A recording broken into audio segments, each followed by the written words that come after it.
শুরু করিলাম লয়ে নাম আল্লাহর, করুণা ও দয়া যার অশেষ অপার। সকলই বিশ্বের স্বামী আল্লাহর মহিমা, করুণা ও কৃপার যার নাই নাই সীমা।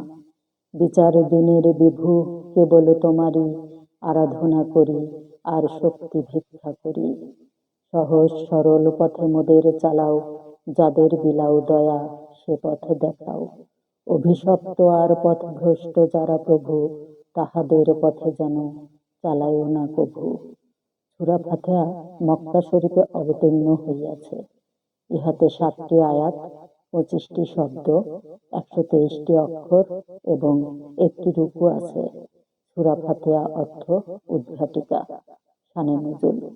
একদা হযরত মুহাম্মদ দাউদ আলাইহিওয়াসাল্লাম মক্কার প্রান্তর অতিক্রম করিবার সময় দৈববাণী শুনিতে পাইলেন, মুহাম্মদ, আমি স্বর্গীয় দূত জিবরাইল, আপনি পয়গম্বর।